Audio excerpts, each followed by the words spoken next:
DPS senior secondary school Tabiji लेकर आए हैं online classes from pre nursery to class 12, 50% discount on girls fees. Online admission open. Visit dpsajmer.in। सोमवार देर शाम राजस्थान सरकार ने लॉकडाउन 4.0 के लिए अपनी जो गाइडलाइन है, केंद्र सरकार की गाइडलाइन को पूरी तरीके से उसकी पालना करते हुए राजस्थान के अंदर भी अब नई गाइडलाइन राजस्थान सरकार ने लागू कर दी है। इसके लिए कई तरीके की रियायत इस गाइडलाइन के अंदर दी गई है, जिसमें मुख्यमंत्री अशोक गहलोत ने जो व्यापारी हैं और जो छोटे उद्योग और दुकानें हैं उनको खोलने की अनुमति राजस्थान के अंदर दे दी गई है। इसी के साथ जो सबसे बड़ी, जो अभी तक किसी प्रकार की रियायत जिस वर्ग को नहीं मिली थी, जिसमें कि जो नई वर्ग था, जो सैलून के जो लोग थे, पार्लर के जो लोग थे, इनको रियायत की सख्त जरूरत थी। इनकी लगातार मांग राजस्थान सरकार से हो रही थी, क्योंकि लॉकडाउन, काफी लंबा लॉकडाउन हो गया था और कोरोना के दौरान पैसे की बहुत बड़ी किल्लत इन लोगों के बीच में होने लग गई थी। और इसीलिए अब राजस्थान सरकार ने इनकी मांगों को देखते हुए राजस्थान के अंदर नाई की दुकानों के साथ साथ सैलून खोलने की भी सशर्त अनुमति दे दी है। लेकिन जितने भी तमाम नाई और सैलून जो हैं उनको पूरी सावधानी बरतनी होगी। उनको अपने कर्मचारियों को काम करने के दौरान ग्लव्स पहनने होंगे, मास्क पहनना होगा, और जब भी कोई भी जो ग्राहक होगा वो जब आएगा दुकान में, तो एक बार के बाद जब अगला ग्राहक आएगा तो उससे पहले तमाम तरीके की सावधानियों को, उनको गाइडलाइंस की पालना करनी होगी। सैनिटाइजर का उपयोग करना होगा। पूरी जो कुर्सी होगी, जो चेयर्स होगी, जो जगह होगी, उसको सैनिटाइज पूरी तरीके से करना पड़ेगा। यानी कि कुल मिला के जो अब जो सैलून और नाइयों को खोलने की जो इजाजत दी है, उसमें गाइडलाइन की सख्ती से पालना करनी होगी। साथ में कर्मचारियों के साथ जो ग्राहक आएंगे उनके लिए भी मास्क लगाना बिल्कुल अनिवार्य है। मास्क को बिल्कुल पूरे प्रदेश के अंदर इस तरीके से अनिवार्य कर दिया है कि घर से बाहर कोई भी शख्स अगर निकलता है तो उसको मास्क लगाना ही होगा। ये बिल्कुल अनिवार्य कर दिया है। लॉकडाउन 4.0 को लेकर जो गाइडलाइन सोमवार शाम को जारी की गई है, उसमें इसके होम राजीव स्वरूप ने गाइडलाइन की जानकारी देते हुए ये भी बताया है कि जितने भी कर्फ्यू वाले इलाके राजस्थान के अंदर है, वहां पर ये किसी प्रकार की कोई छूट नहीं मिलेगी। ये बिल्कुल स्पष्ट है कि कर्फ्यू वाले जितने भी इलाके हैं वहां पर किसी प्रकार की कोई छूट और कोई रियायत उन लोगों के लिए, नए उस इलाकों के लिए नहीं दी गई है। साथ में गाइडलाइन में दी गई शर्तों की पालना कर्फ्यू वाले इलाकों में सख्ती से करनी होगी। साथ में राजीव स्वरूप ने यह भी कहा है कि कोरोना से किसी को भी घबराना नहीं है। कई लोगों में इस वक्त कोरोना को लेकर डर बन गया है, घबरा रहे हैं लोग, लेकिन राजीव स्वरूप ने साफ स्पष्ट शब्दों में कहा है कि कोरोना से किसी को घबराने की जरूरत नहीं है। उनको केवल और केवल तमाम प्रदेश की जनता जो है उनको सावधानी रखने की आवश्यकता है। सावधानी रखते हुए उनको कार्य करने की जरूरत है, क्योंकि जो कोरोना है वो बहुत लंबे समय तक, कब तक रहेगा इसकी जानकारी किसी को भी नहीं है किसी प्रकार से, और कब तक रहेगा ये अभी कुछ भी कहा नहीं जा सकता है। इसीलिए तमाम गाइडलाइन और सावधानी को ध्यान में रखते हुए सभी को काम करना होगा। इसीलिए कोरोना से किसी प्रकार से घबराना नहीं है। साथ में आवागमन के लिए गाइडलाइन के अंदर साफ निर्देश आए हैं कि जिले के भीतर और दूसरे जिले में जाने के लिए अब किसी प्रकार के कोई पास की अनुमति नहीं होगी। बिना पास के लोग एक जिले से दूसरे जिले जा सकते हैं। गृह विभाग इसके अंदर जो बसेस को चालू करने को लेकर केंद्र सरकार की गाइडलाइन में कहा गया था, लेकिन राज्य सरकारों को तय करना था। उसके लिए भी गाइडलाइन में स्पष्ट तौर पर कहा गया है कि गृह विभाग पहले अभी रूट देखेगा कि आखिरकार कौन कौन से रूटों पर बस को चलाया जा सकता है, बस की सर्विसेज को चालू की जा सकती है। उसके हिसाब से रूट तय किए जाएंगे और उसके बाद में एक नई रूट को लेकर नई गाइडलाइन फिर आएगी कि आखिरकार राजस्थान के अंदर किन किन रूट के ऊपर जो रोडवेज की बसें हैं वो चालू होने वाली है। लेकिन इस गाइडलाइन के मुताबिक इतना जरूर तय है कि बहुत जल्द राजस्थान के अंदर रोडवेज की जो बसें हैं वो भी चालू होने वाली हैं। राज्य से बाहर आने जाने के लिए जो आदेश लॉकडाउन 3.0 में थे, वो ही आदेश अभी लॉकडाउन 4.0 में लागू रहेंगे। साथ ही सभी दुकानें प्रदेश में खुलेगी। दुकान में 5 से अधिक लोग नहीं होंगे, इसकी सख्त हिदायत गाइडलाइन में दी गई है। बिना मास्क दुकान में जाने की इजाजत बिल्कुल नहीं होगी। कोई भी ग्राहक अगर बिना मास्क के आता है तो उसको सामान नहीं दिया जाए, उल्टा उसको मास्क दिया जाए। साथ में अधिकारियों के लिए ये बिल्कुल सख्त दिशा निर्देश गाइडलाइन के अंदर दिए गए हैं कि दुकानों की समय समय पर जांच की जाएगी। अधिकारी अब अपने दफ्तरों से बाहर निकलकर फील्ड में जाएंगे और देखेंगे कि इस दुकान के ऊपर सोशल डिस्टेंसिंग की और गाइडलाइन की पालना हो रही है या नहीं हो रही है। अगर कहीं भी गाइडलाइन की पालना नहीं हो रही होगी तो वहां पर तुरंत प्रभाव से उनका चालान काटा जाएगा, उसको हिदायत दी जाएगी और जो कानूनी कार्रवाई है लॉकडाउन के नियमों को लेकर उसकी पालना भी साथ में करवाई जाएगी। घर से बिना मास्क निकलने पर कार्रवाई होगी, ये गाइडलाइन में स्पष्ट तौर पर कह दिया है। 2 गज की दूरी सभी लोगों को बनानी होगी, इसके लिए साफ दिशा निर्देश दे दिए गए हैं।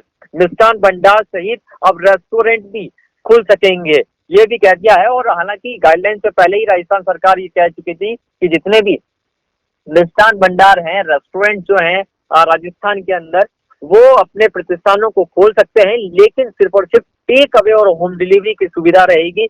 ऐसी ही इजाजत इस गाइडलाइन के अंदर भी दी गई है। साथ में 50% कर्मचारियों के साथ अब निजी और सरकारी कार्यालय खुलेंगे। पहले जो लॉकडाउन 3.0 था उसके अंदर 33% कर्मचारियों को ही इजाजत थी, लेकिन अब जो नई गाइडलाइन है उसके मुताबिक अब तमाम सरकारी और निजी कार्यालयों में 50% कर्मचारी काम कर सकेंगे। ग्रीन जोन के अंदर ऑटो और बस की सेवा शुरू होगी और ऑरेंज जोन में भी बस और ऑटो सेवा शर्तों के साथ चलेगी, लेकिन रेड जोन के अंदर तमाम ऑटो बस की जो सेवाएं हैं वो बंद रहेंगी। बसों के अंदर जो ग्रीन और ऑरेंज जोन है वहां पर जो सीटों से बस में जो सीटें हैं उससे अधिक सवारी ले जाने पर सख्त कार्रवाई होगी। इसके लिए जो आरटीओ हैं वो इसके ऊपर सख्त निगरानी रखेंगे, लेकिन रेड जोन के अंदर किसी प्रकार की कोई ऑटो और बस की सेवा नहीं चलेंगी। पूरी गाइडलाइन 3 सिद्धांतों के ऊपर आधारित है, जिसमें स्पष्ट तौर पर कहा गया है कि लोग कोरोना के खतरे से अब वाकिफ हो चुके हैं, सरकार को सबकी चिंता है और अब हर चीजों को शुरू किया जा रहा है, यानी कि जो अभी तक लॉकडाउन में पाबंदियां थी उनमें रियायत दी जा रही है। कुछ प्रतिबंध लागू रहेंगे, जैसे कि शाम के 7 बजे से लेकर सुबह 7 बजे तक पूरे प्रदेश में कर्फ्यू रहेगा। किसी प्रकार की कोई इजाजत नहीं होगी, सिर्फ उन्हीं को इजाजत है जो कि अनुमत लोग हैं, वही केवल 7 से जो शाम के 7 और जो कर्फ्यू का टाइम है उस टाइम में मूवमेंट कर सकते हैं। लॉकडाउन के 8 सप्ताह बाद सभी लोग कोरोना के खतरे से वाकिफ हो चुका है। इस बात को सरकार बार बार जोर देकर कह रही है कि लोग अब कोरोना के खतरे से वाकिफ है, इसलिए लोगों को खुद इस पूरे कोरोना के जो गाइडलाइन है उसकी पालना करनी होगी। सभी को पता है कि इसके लिए क्या क्या एहतियात बरतने हैं और जो गैर जिम्मेदार लोग हैं वो खुद परिवार को सभी को खतरे में डाल सकते हैं। इसीलिए आम नागरिक को इस वक्त जागरूक रहने की जरूरत है। आसपास कोई भी अगर शख्स इस तरीके से नियमों को तोड़ता हुआ दिखाई देता है तो उसको समझाएं, उसको कोशिश करें, उसको बताएं कि इस समय अपने परिवार की जान सबसे ऊपर है। नियमों का जो भी उल्लंघन करेगा उसके ऊपर सख्त से सख्त कार्रवाई की जाएगी। इसके साथ ही किसी भी स्थान पर 5 से अधिक लोग एकत्रित नहीं होंगे, इसके लिए भी साफ दिशा निर्देश हैं। और जहाँ पूरे प्रदेश के अंदर शॉपिंग मॉल, स्कूल, शैक्षणिक, स्पोर्ट्स, पार्टी, धार्मिक स्थल ये पूरी तरीके से बंद रहेंगे। इनको खोलने की किसी प्रकार की कोई इजाजत राजस्थान सरकार ने नहीं दी है। साथ में पान, गुटखा और तंबाकू इस पर पूरी तरीके से रोक लगाई गई है। पान खाने वाले लोगों के लिए ये एक बुरी खबर हो सकती है, क्योंकि कोरोना के अंदर सबसे महत्वपूर्ण बात है कि लोगों का जो थूकने की जो आदत है वो अब खत्म होनी चाहिए। वो लोगों की कहीं भी हमने देखा है कि लगातार कई लोग बहुत सारे लोग, बहुत बड़ी संख्या में लोग ऐसे हैं जो कहीं भी, जो गुटखा खाने वाले लोग हैं, पान खाने वाले लोग हैं, कहीं पर भी थूक देते हैं। तो उसी को ध्यान में रखते हुए ये सरकार का सबसे बड़ा फैसला है कि पान, गुटखा और तंबाकू पर पूरी तरीके से रोक रहेगी। इनको किसी प्रकार की कोई छूट, कोई ढिलाई नहीं दी गई है। साथ में जो स्पोर्ट्स से जुड़े हुए जो लोग हैं, जो लोग किसी कंपटीशन की तैयारी कर रहे हैं खेल के मैदान में, उन लोगों को जाने की इजाजत होगी।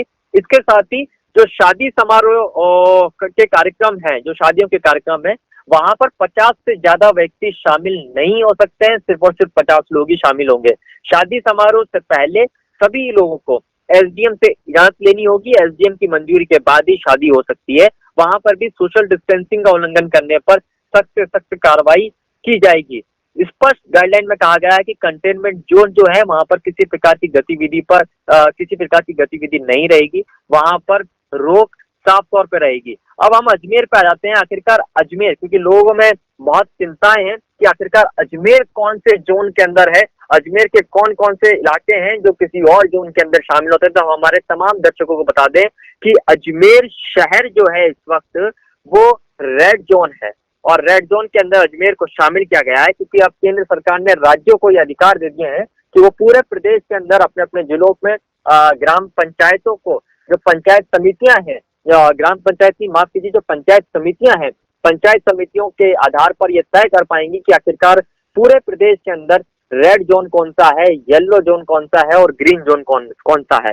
तो उसी के तहत जो लिस्ट राजस्थान सरकार ने जारी की है उसमें अजमेर को रेड जोन में रखा गया है, ब्यावर रेड जोन में है, सीसागंज रेड जोन में है, और इसके साथ में जो केकड़ी है, जो चिकित्सा मंत्री रघु शर्मा का क्षेत्र है, वो भी रेड जोन के अंदर है। साथ में अजमेर के अंदर अगर हम बात करें ग्रीन जोन की, तो ग्रीन जोन में मसूदा, सरवाड़, बिनाय और चिलोरा, ये पंचायत समितियां ग्रीन जोन के अंदर है।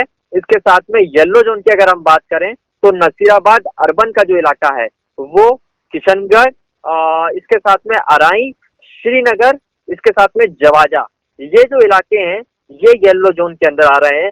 तो बिल्कुल स्पष्ट है कि अजमेर शहर जो है वो रेड जोन में है।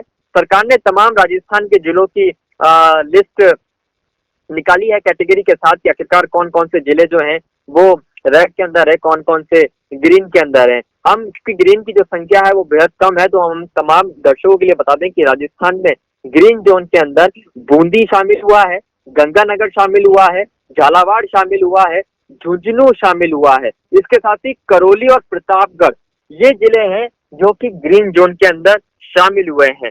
बाकी के जो जिले हैं वो रेड और ऑरेंज जोन के अंदर शामिल हुए हैं।